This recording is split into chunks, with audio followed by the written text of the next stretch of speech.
والله حضرتك حاجة كويسة، حاجة كويسة أوي يعني إن إحنا فكرنا في حاجة زي كده.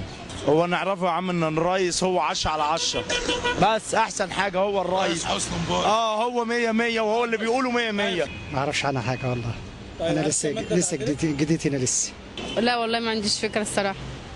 لا ما اعرفش. احنا عايزين ناكل عيش. والله صدقني انت موافقوا ما وافقوش ماشيه وخلاص. التعديلات الدستوريه فيها كويس وفيها وحش. والله التعديلات الدستورية الجديدة لصالح طالما هتمنع الإرهاب، طالما كده خلاص يبقى تمام. لا ما عنديش فكرة. تعديل الدستور يعني حاجة يعني ممتازة، إصلاح للشعب. التعديلات الدستورية هو في تعديلات دستورية مش موافق أنا على كده. انا لسه ما عرفتش بالظبط ايه الحاجات اللي هتتعمل، مش عارفه. التعديلات الدستورية كويسة الحمد لله، حلو. والله حاجة كويسة وموافقين احنا عليها يعني، لأنها تعديلات كويسة ورائعة تخدم الشعب المصري كله. احنا موافقين كلنا على أي حاجة تحصل في البلد دي. الدستورية يعني ايه؟ الدستور هيتم تعديله، ايه رأيك فيها؟ مش فاهمة انا الدستورية والكلام ده والله. لا انا ما اعرفش حاجه في الدستور. إن شاء الله خير، كويسة بإذن الله وتكون مصلحة للبلد. ولا أعرف عنها أي حاجة حضرتك. والله احنا تبع القانون، يعني اللي يمشي علينا يمشي على الناس. اعرف ان اي تعديل مش من الجمهور او مش من الشعب، من الناس اللي ماسكه البلد. اولا رايي في التعديلات ان اهم حاجه في التعديل البند اللي عايزين يعملوا بتاع قانون الارهاب ده. طبعا ده حاجه ما يرضاهاش اي انسان لا ادمي زيه.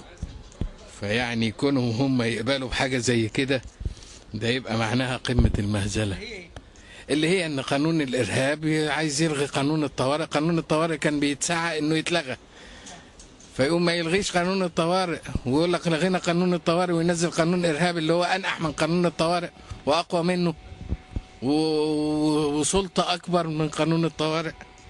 فيعني المفروض ان البلد ما هياش متحمله، مش مستحمله. لا والله تقريبا 25. حوالي 4 مادات كده او 5. أعتقد 17. أنا بعتقد مادتين تقريبا حاجة و30، 35 مادة تقريبا 36. لا مش ما عنديش فكره عن السياسه. اسمع ان هم 6. 34 طبعا. والله مش عارف بالظبط، مش متأكد بالظبط. لا والله ما اعرفش. يعني حوالي أكتر من 125 مادة تقريبا.